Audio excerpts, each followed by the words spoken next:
Hold on tight for the next hour. You're entering into a place, a zone called the alternative to the alternative media. It's a place, a special place where even truth seekers fear to tread. All right, people, let's move like we've got a purpose. Affirmative. Okay, Greg Anthony here. I'm glad you're back on the Investigative Journal on this April 4th, 2017 day on our calendar. And I've been spending a lot of time talking about the intolerance of Islam. And yesterday I presented a presentation by a woman ex-Muslim woman named Sandra Solomon from Canada, who was telling us about the horrors of Islam and how Canada's being infiltrated from within, just the same as our country has been. And today I'm going to continue that. I got through about half of it, but I have another 13-minute video that she did recently because a Canadian Imam is calling for her execution. And I want you to listen to what she says. But to explain why I'm spending time trying to enlighten people on what Islam really is all about is I feel that a majority of people in Canada and America have no idea what's happening to our country from within, things that aren't being spoken of. And what I mean by that is the mainstream media is completely silent. And also, in fact, although the government now, under Trump, is expressing a lot of willingness to call out radical Islam and defeat ISIS, there's been little movement as far as any kind of action to get rid of a lot of these radical groups in our country, both internally. What I mean by that is there's a lot of organizations here, the Muslim Brotherhood, etc., who, by the way, Barack Obama supported. And they call for the destruction of Judeo-Christian Western civilization. But Obama was behind them. So what do you think he was doing? I mean, here's a good example. Let me just get this straight. So what Obama did in these 8 years was amazing because much of it was covered up by the media, which tells me that there is a plan to basically destroy Western civilization in America as we know it. And the reason I say that is during his administration, the Pope comes over here and talks about open borders. Oh, we must bring in as many people and many migrants as possible. And he's doing that all over the world. And you're seeing what's going on in excuse me, in Europe, and you're seeing what's going on in Canada and what's happening here.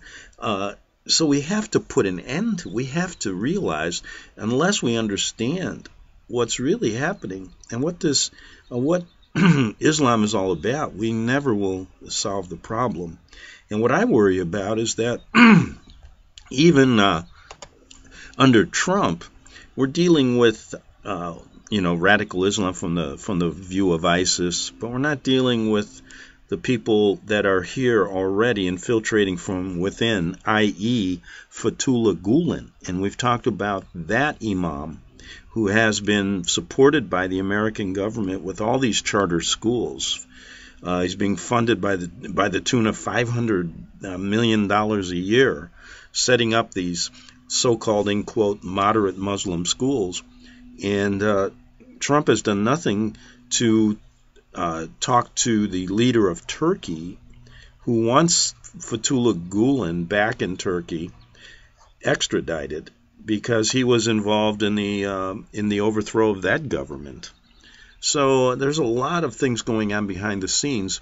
And the reason that I was playing Solomon, her interview, is to let you know what an ex-Muslim thinks about it, living in Canada. And the point of, I want to get back to Obama. So he supports the Muslim Brotherhood. The Muslim Brotherhood basically is strong in overseas, for example, and in Egypt. Now here's the deal.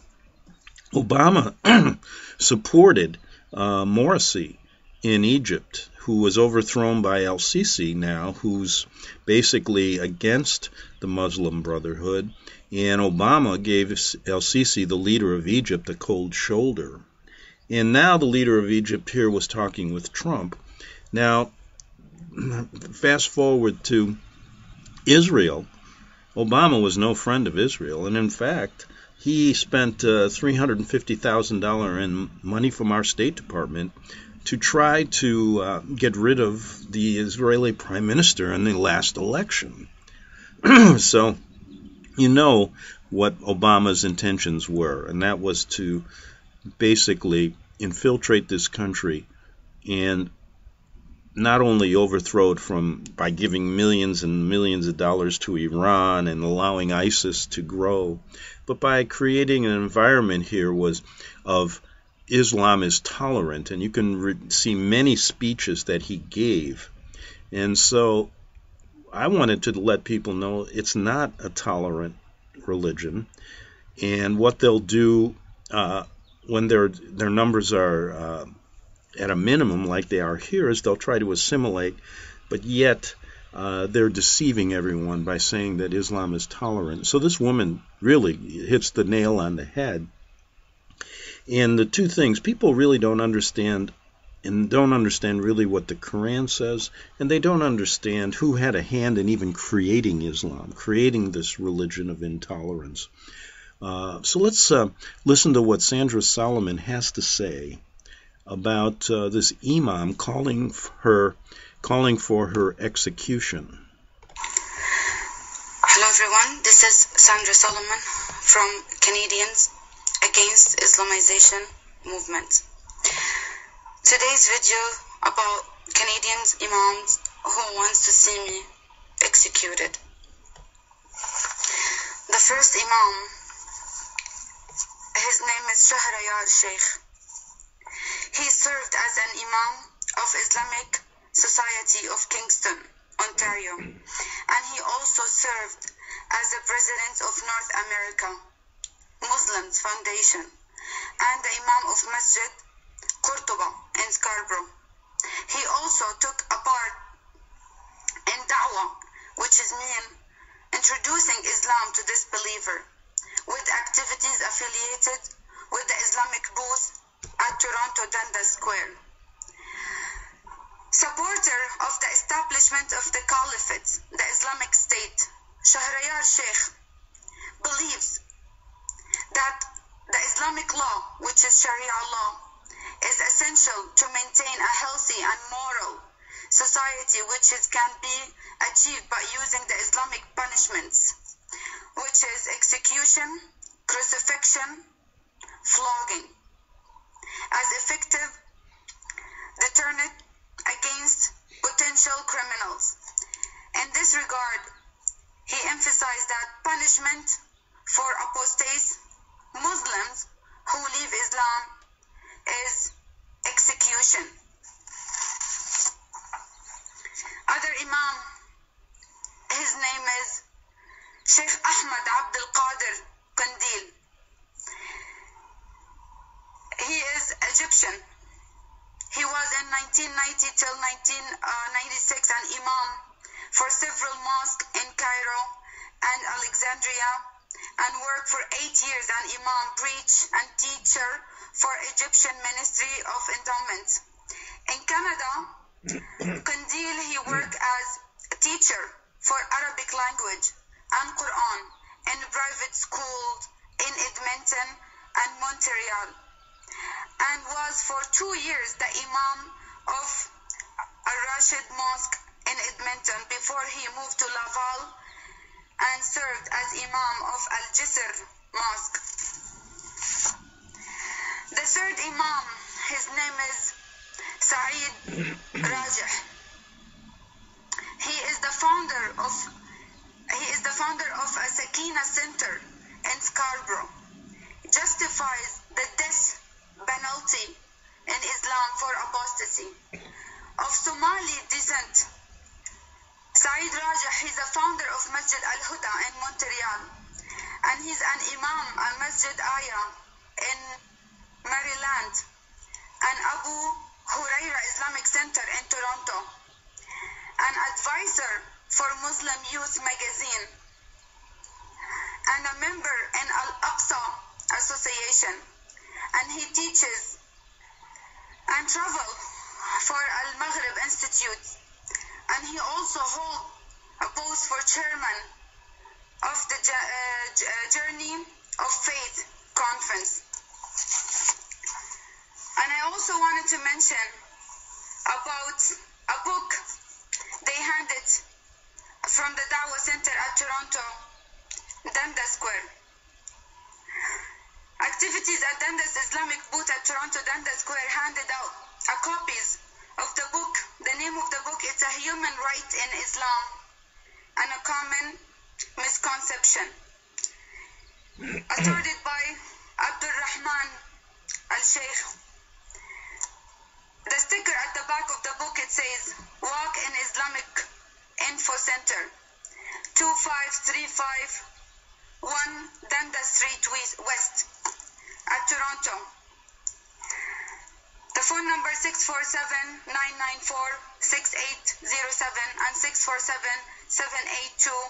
647-782-2303. In this book, I'm gonna quote, it says, Islamic Sharia decrees execution for the person who apostatizes after accepting Islam as a way of life and reject Islamic beliefs and law. He is more dangerous and worse than the original non-believer who never was Muslim. The killing of an apostate from the Islamic faith implies that such a person has violated the basic of Islam and attacked Islam openly and publicly with blasphemy, which is, they consider it high treason. So that's why execution of such an apostate in reality a salvation for the rest of the society member from the maliciousness and violence. Let me show you these imams.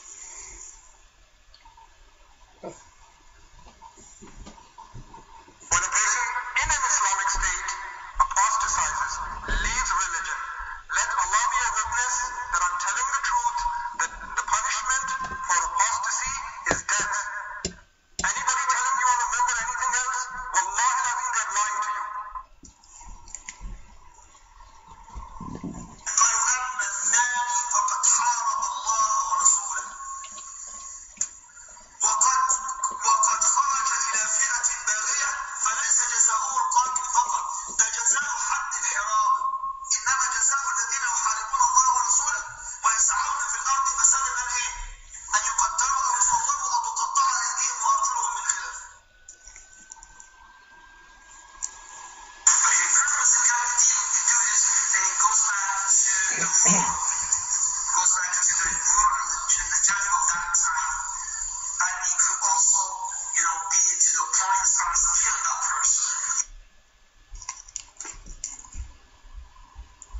So these are the three imams, Sheikh Shahriyar, the first one, and the second one, the first one Shahriyar, and the second one Ahmed Abdul Qadir, and the last one, the Somalian Imam Saeed Rajih. The Egyptian Imam, he was speaking in Arabic. I'm gonna read from, again, the constitutional book for Muslim, the Sharia law book, the Quran. He said, he recited the verse from Surah 5, verse 33. إنما جزاء الذين يحاربون الله ورسوله ويسعون في الأرض فسادا أن يقتلوا أو يصلبوا أو تقطع أيديهم وأرجلهم من خلاف. That means the punishment for the one who fighting Allah and Muhammad is to be killed or crucified or cut the hands and the legs from the opposite side under Sharia law. So this Imam that's been openly calling for my execution. But these Imams, they don't know what I've been through. And they call it, this is a human right in Islam. That's the human right in Islam. To kill, execute the one who leave it.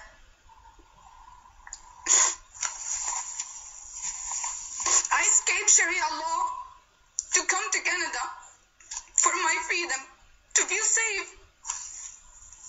How can I feel safe now? And this Canadian Imam on the Canadian soil calling for my execution. What I witnessed in Saudi Arabia, I witnessed the beheading myself. They don't know what I saw. I saw the beheading when I was like between 10 and 11 years old baby. I witnessed the beheading. I've been physically abused. My brother, many times, he would choke me almost to kill me. If it wasn't for my grandma, who saved me many times from his hand, just because I refused to wear the hijab. Just because one time he saw me talking to some guy, he almost killed me. I was house arrest for 2 years. They forced me not to go to finish my education. I couldn't finish my education. They forced me into marriage. For rape. For 4 years I was raped from a man I don't even know who he is. I was just forced. And yet I escaped all this. I escaped Islam. I'm a survivor.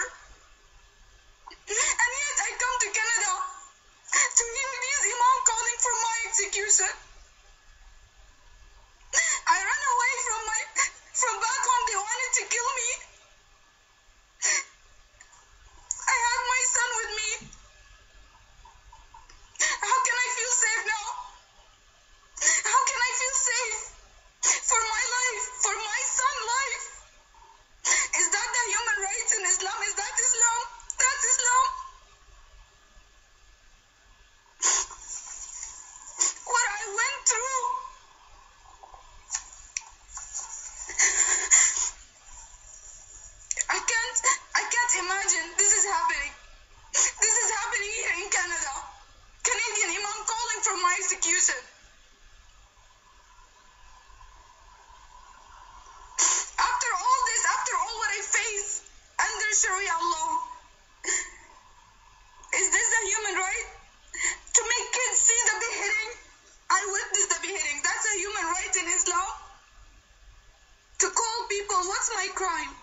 celebrate my freedom, running from Sharia law to come here to be executed. I run for my life.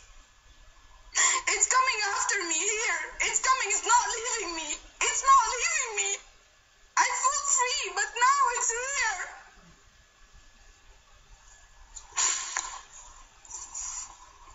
I don't know. Boy, that sure was an emotional outpouring by Sandra Solomon. And what it made me think about was, boy, if we don't heed some of these warnings, it's going to be too late. And if you look back at what the Vatican did to heretics back during the Inquisition, it's similar. In fact, they called for the torture and killing of all those who didn't follow Catholicism or the Pope. And if you read some of their writings, you'll see that the ones that they really hated the most were Catholics who strayed away from the herd, so to speak. Very similar to Islam, isn't it? And that leads me to think, wow, maybe they did have a hand in creating this religion in the 6th and 7th century. And we've presented facts regarding that. But it's a sad state of affairs when you see what's happening to these people in Canada, and I'm sure the same thing's going on here in the States. Because you can't even, I've been called a racist so many times by even presenting these shows. And the point I'm trying to get at is what happens is religions, and I'm not talking about those Muslims or Catholics who don't really understand the hierarchy of their religion and don't understand what the people at the top really are trying to do. But what's happening is these two religions in particular, the largest in the world, are using Canada and America, freedom of religion, as a way to infiltrate and take over. Now, nothing in Christianity, true Bible-believing Christianity, is anything like it. In fact, it's the complete opposite. But yet, how many times have we done shows in both Canada over the last decade and America regarding the persecution of Christians? And we talked about the persecution of Native Americans in Jesuit schools. The same thing happened in the Canadian schools, with the Jesuits using them, creating these schools and then genociding the Native Americans, the Native Canadians. And then we looked in Canada and saw the Duplessis orphan story, where Catholic orphanages were used to basically what they did was these nuns basically tagged all these kids as mentally ill so they could be transferred to a Dr. Ewan Cameron in a mental institution there, where he would do tests and use these kids as guinea pigs. Many were killed, many were tortured, and the survivors tried to get to the truth in Canada for the last decade and haven't been able to. So in the second half hour, Sandra Solomon put out another video regarding Justin Trudeau, the leader of Canada. He was just here in America chumming up with Trump. Nobody talks this way. I mean, our leaders need to make a stand, but they're not going to. And what does that tell you? They're working with them. Otherwise, they would be speaking out. You don't hear anybody talk about this, really. And I'm glad I did play this last little clip. Back in 3 minutes on the Investigative Journal. Visit crosstheborder.org, CROSS, crosstheborder.org, to get your print, EPUB, or PDF version of Nicholas Arthur's new book titled When the Third Temple is Built. That's crosstheborder.org. When it comes to prophecy today, much of the evangelical Christian world has their eyes on Israel, waiting and watching to see when the third temple will begin to be built. The plans are drawn, the Jewish people are eager, Most evangelical Christians today believe that the rapture will happen before the third temple is built. Hi, I'm Michael Eugene. I was taught that Daniel's 70th week was in the future. Is that really what the Bible teaches? Have we searched the scriptures and found this to be true? Why is it so important for a re-established Israel to build a third temple in Jerusalem? Is it necessary to build a temple on the same location already occupied by the Dome of the Rock? Is it necessary for sacrifices to take place in the temple on Temple Mount? Is there really a rapture followed by 7 years of tribulation? What is the New Testament temple? Can we identify history and prophecy? Who is the first beast in Revelation chapter 13? Who are the 7 kings in Revelation 17? I have asked all these questions, and I have found Nicholas Arthur's new book, When the Third Temple is Built, answers all these questions and more using Scripture to interpret Scripture. The Bible says that no prophecy of Scripture is of any private interpretation. Nicholas shows us in his new book, When the Third Temple is Built, how the Bible interprets prophecy and not man's private interpretation. Visit crosstheborder.org, C-R-O-S-S, crosstheborder.org to get your print, EPUB, or PDF version of Nicholas Arthur's new book titled When the Third Temple is Built. That's crosstheborder.org. The book of Revelation says, "The spirit of prophecy is the testimony of Jesus Christ." This is at the very heart of FirstAmendmentRadio.com. In that spirit, we have created the Prophecy Reality News app for all of your mobile devices, streaming First Amendment Radio 24 hours a day, 7 days a week. Available for your Apple, Android device, and smartphone, absolutely free. Get the Prophecy Reality News app installed today so you can listen to First Amendment Radio wherever you are. The Prophecy. Since the beginning of time, kings have sought it, nations have fought for it. It has been traded, it has been borrowed, it has been purchased, it has been stolen. There's a reason for it.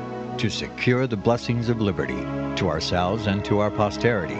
Invest with the security of gold and silver. Call Discount Gold and Silver Trading at 1-800-375-4188 or visit discountgoldandsilvertrading.net. Listen to Financial Survival with your host Melody Cedarstrom right here on FirstAmendmentRadio.com at 4 p.m. Eastern or 1 p.m. Pacific Time. Visit discountgoldandsilvertrading.net or call Discount Gold and Silver Trading at 1-800-375-4188. Toll free 1-800-375-4188. The following program is labeled dangerous and off limits by the Supreme Jesuit Command. But stand tall, people.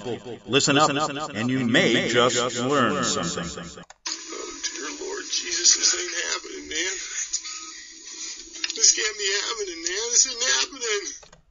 Okay, we're back for the second half hour of the Investigative Journal, and I want to continue. I have another 7-minute clip here to play of Sandra Solomon talking about Justin Trudeau, calling him a Muslim king. I guess you could say the same thing about Barack Obama.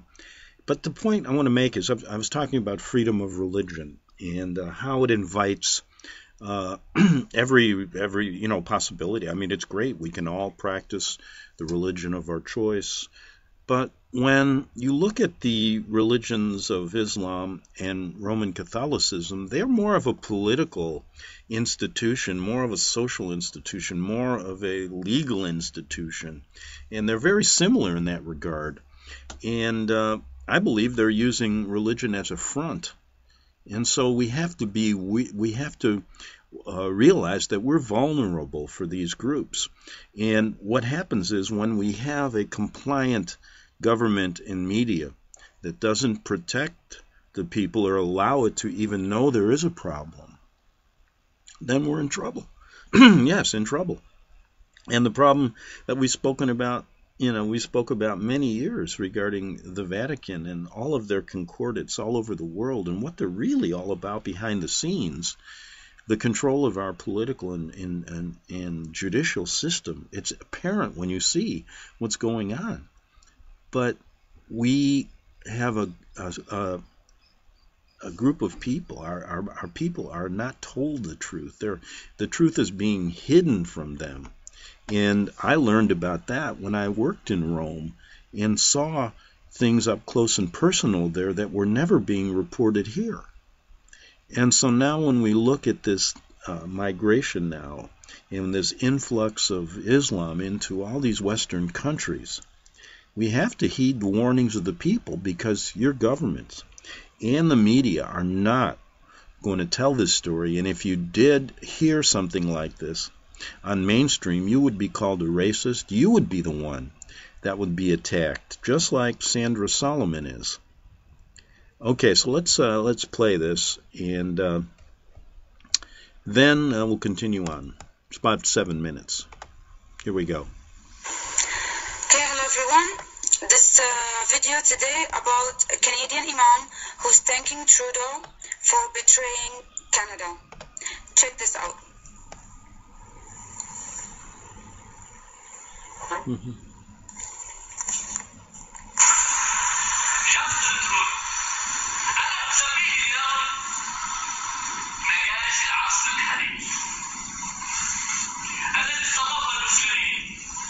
Yeah, that was hard to understand, so I pushed it forward. Here's Solomon's response to that. He's calling Trudeau the Najashi of the current era. This Imam, his name is Sha'ban Sharif. He's a scholar. He's from Al-Azhar. He's an Egyptian Imam, and he's an Imam in Edmonton. And in this video, he was complimenting Trudeau and Erdogan. And he's thanking Trudeau for, number one, hosting the Muslims, hosting the refugees, and also honor them, and also entering their mosques and greeting them for their holidays. And also, he's thanking Trudeau because he removed the suspicion that terrorism is related to Islam. This is coming with motion M103. And that's exactly what the Imam was saying. He's thanking Trudeau because he removed the suspicion that terrorism is related to Islam. And he was telling about he is a Najashi of the new era. But I will explain to you, many of you maybe don't know who is Al-Najashi. Al-Najashi, he is the king of Al-Habasha. Al-Habasha, it's the ancient name for Ethiopia. Today, the name of the country is Ethiopia. His real name is Ashama. This king, he was known with his kindness. So the Muslims, they took advantage of that, using the taqiyya and the deceiving at the time of Muhammad. And they sent to him Amr ibn al-As and the cousin of Muhammad, Ja'far ibn Abi Talib. Amr ibn al-As, he used to be known as the Dahiya of Al-Arab. Dahiya mean he was crafty, shifty, politic, resourceful. That's what Dahiya mean. That's what he did for this Al-Najashi king. So, and they went to Al-Habasha and they asked refuge. They claim that the kuffar of the tribe of Quraysh persecuting the Muslims, and they're asking Al-Habasha king to take them as a refugee with big numbers to accommodate the Muslims, lying to him, deceiving him, claiming that they are persecuted. And also, they invited him to Islam. They call it dawah. So he asked them to recite the Quran for him. So they recited the Quran, which is from a chapter of Mary. Anyway, after that, this king, he got deceived, and they played the game on him, and also he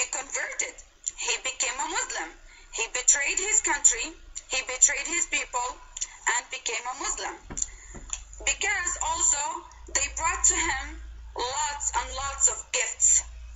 So this king, after that, became a Muslim, and he died as a Muslim. And after his death, Muhammad said, the founder of Islam, he said, Inna akhakum qad mata bi ard al-Habasha. That means your brother died in the land of al-Habasha. And he said, Muhammad did the Muslim funeral prayer for the king, the Habasha king, which is this Imam calling Trudeau, he is the Habasha of this current era. So he comparing Trudeau to Al-Najashi. So from here, we know the story. What happened to the Najashi? Exactly the same thing. Nothing changed from the time of Muhammad to the time of now. We are here in Canada. The Muslims are using the same thing. Taqiyya, deceiving. At that time, they claimed that the kuffar, the kafir, the tribe of Quraysh, they are persecuting the Muslims. Who is persecuting the Muslim now? Coming invasion to Canada in a huge number. No one is persecuting them. They are killing each other. Sunni and the Shiite and the terrorist group together fighting with each other over the power, over the seats, and who is going to be the next caliphate. So from here, Canadian, open your mind, open your eyes, and see things the way it is. Keep exposing Islam. We put Canada first, Canadian first. Okay, let's finish up today with an ex-Muslim woman from America warning Americans about the same thing. I think you'll find it interesting, and we'll finish up the show this way. Here we go. Friends, my name is Işık Abla. I am a former Muslim, and my Facebook post earlier went viral. And the reason is because people want to know the truth in America now. They have been fed with lies for so long and for so radically. I'm going to use the word radically. And it is so wrong. And every American citizen needs to know what kind of danger their families are facing, what kind of danger they are facing, and what kind of country, if you don't stand up, you are going to leave your children and to your grandchildren.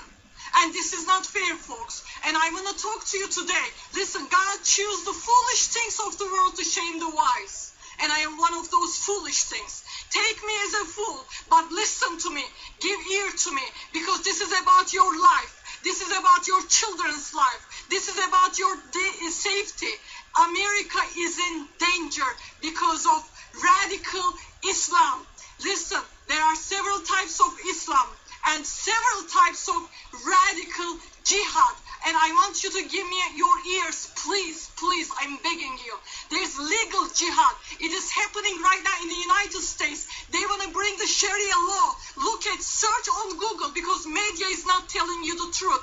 Because most of the media is taken by Saudi Arabia. And most of the colleges are getting fed with money after money from Muslim countries. You need to listen to me, folks. This is about your future. This is about your children's future. This is about your country. Do I feel more about your country than you? Why don't you wake up, and why don't you listen to the truth? And listen to me. And there are this legal jihad, Sharia law came to Great Britain, England. They have Sharia law right now. Muslims go to their own court, and they are trying to do this in the United States. Google it, you will find it. And I am telling you, there's another political jihad, media jihad, educational jihad. They are sending Muslim students to Harvard, Yale, Princeton. And I was part of that jihad. I paid for students' tuitions 23 years ago for them to go to Harvard, Yale, and Princeton. And this is what is happening right now in the United States of America. I am calling every American citizen to understand, is there any peace in Islam? I want to laugh. How long are you going to look around since September 11 and look around and look all these people that are killing killing innocent people, and look at their backgrounds. Okay, maybe not it's 100%, but I am telling you it's 90%. You know what? And this is not also ISIS's right now. This is what they like to do because they don't want to kill 50. They don't want to kill hundreds or thousands. They are playing big. These are the loose cans fanatics, and they are trying to make noise. But their plan is big. I have terrorist expert friends, many experts, and today there are more than 5,000 ISIS members live in the United States. America, every state is a terrorist breeding ground right now. They are in your backyards. They are in your schools. They are in your communities. And you know what? I went to refugee camps in the Middle East. I have seen refugees. I have so much heart for refugees. I sat down, I cried with them. My minister helped the refugees. But it is not the best solution to bring Muslim refugees to the United States because some of them are victims. And I was a victim. I had PTSD. I saw killings on the streets. I was beaten up by a Muslim man. I fled to America for my life. I know what I am talking about. I know Koran and what Koran says about infidels. And when I say infidels, this is not only a threat to Christians. Every non-Muslim is under this threat. And I am warning you, please give an ear and start waking up, standing up, speaking up. Go on your knees and start fasting together. Start putting together prayer groups. People, this is a serious battle. America is at war, and America doesn't know that it is at war. Can you believe how stupid this is? Can you believe how foolish this is? America, they are invading America like a termite in a building. They are invading your country, your land, like a termite and ISIS is persecuting all these people. Is a plan to push them to the Western world. And not only America, England, Australia, Sweden, Denmark, France, all these countries are under this threat. And I am begging you, start changing even your lifestyle. Start giving God more time in prayer. Everybody is asking me, and I am receiving right now 1,000 messages a day from you guys. And you guys are asking, what should we do? What should we do? And I want to ask you back, why prayer sounds so unattractive to you? It's such a great tool. And you know what? There are times coming in America, every ground will be shaken. If you don't stand up for your country, if you don't start praying more and seeking God more, America will be shaking. Church will be shaken. And you know, the times are coming to Elijah, times are coming to America. For people like Prophet Elisha to say, if I am a man of God, fire would come from heaven and will consume you, your 50 men, and another 50 men. You know what? Times are coming. God is going to test our faith. When I say God, I am talking about my God, Jesus Christ, who saved a wretch like me. I was trash. God turned me into a treasure. Jesus Christ changed my life. And I am telling you today, because I have great love for this country, because I found freedom as an abused Muslim woman in this country. And I want you to know, I have great respect for the men and women who are wearing the uniforms and fighting for our freedom. But America made a huge mistake to bring them right back from Iraq after Saddam. You know, these people, they don't know democracy. They don't know freedom. You don't leave the loose cans like this. But we have been so divided as a country. You have been so divided. In every way, church is divided with denominations. You are divided between parties. But it is a time for Americans to stand up. And I am calling especially the followers of Jesus Christ to repent. That church turn into a country club. Repent and start seeking God. And instead of TV, instead of shopping, instead of other things, start giving at least 1 extra hour to God, to Jesus, spending time with Him. Times are coming. Please listen to me carefully. They are planning something bigger than September 11. Can you, America, afford another September 11? Can you afford another after recession, I saw a lady who was crying in front of all collapsed Twin Towers, while Muslims in the Middle East, Muslims in the Muslim countries, they were celebrating. I have seen Muslims celebrating September 11th. Are all Muslims like that? No, my mother, Muslim mother, she called me crying and she said, sorry, this is our fault. This is what my mother believed. And she still believes, she doesn't believe in radical Islam. But not all Muslims are like that. I have a childhood friend. She doesn't believe, she's a Muslim. Her husband is a Muslim. They don't believe in radical Islam. But they are also under a threat too. Because Western world calls them good Muslims. Listen, you guys call them good Muslims, but they are hypocrites according to Koran. Because Koran, I have all the copies, as many as I can, because Koran tells them, true Muslims to go, kill and die in jihad, kill the infidels. And all this time, is Islam a peaceful religion? Islam is a peace. What a big lie. What a big lie. If Islam is a religion of peace, do you see anywhere in the world, a peaceful Islamic country? Anywhere? I don't know. I am coming from Muslim background, and I don't know. I don't know a single Muslim has a true peace of God in their lives. I grew up in a Muslim home.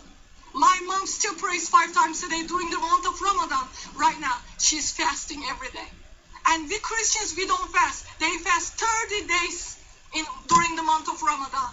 People don't even pray 5 minutes, and they pray 5 times a day. They have zeal for their God. And I am calling you today, if you don't have zeal, start praying. Say, God, give me zeal. I am praying for you, America, and I am telling God, please give them zeal. Please, Jesus, bring revival fire. Please ignite them.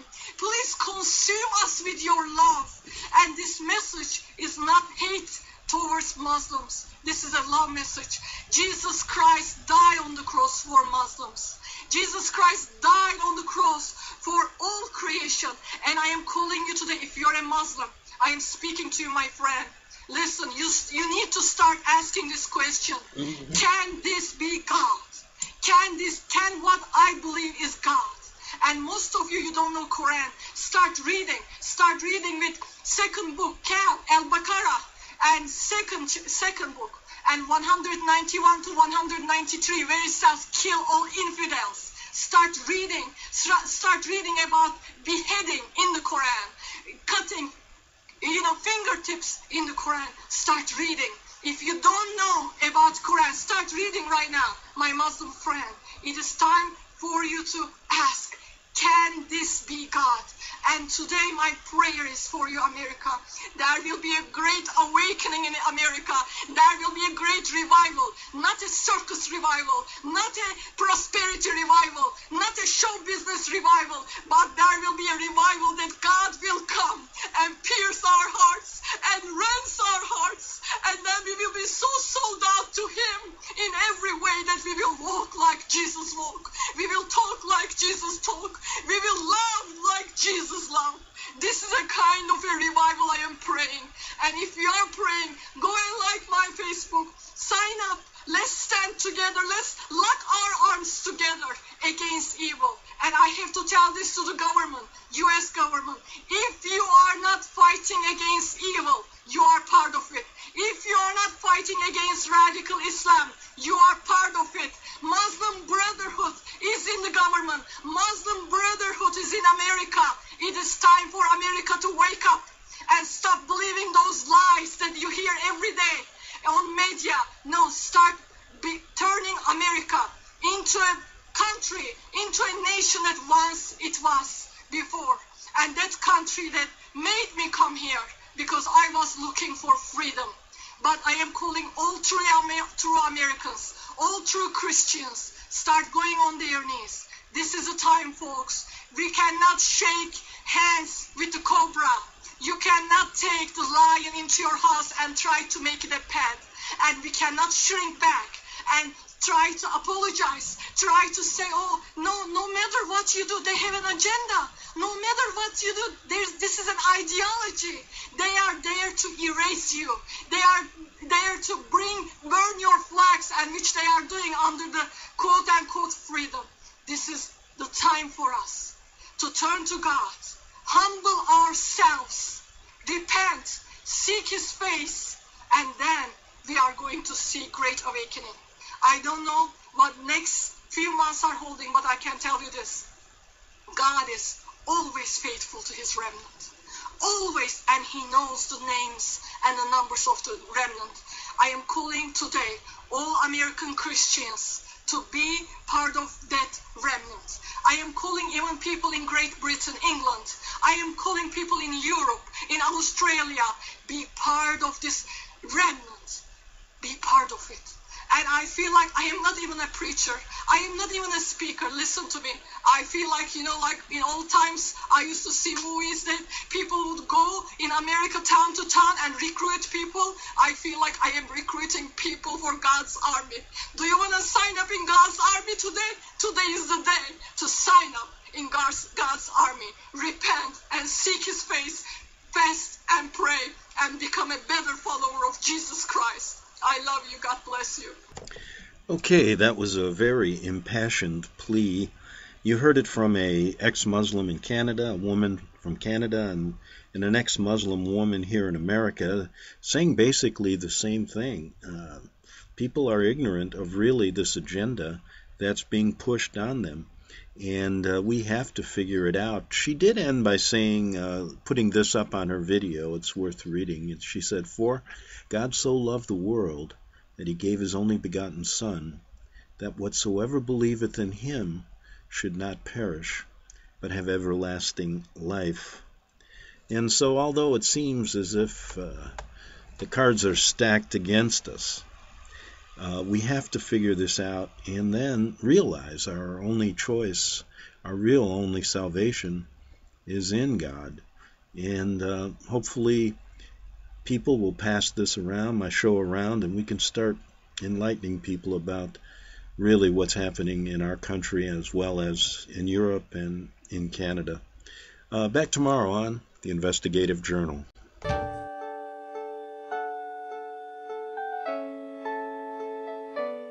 The program you are listening to is 100% sponsored by you, the listener, on this First Amendment Rights Media channel. You will notice that there are few commercials on this radio network. There's a good reason for that.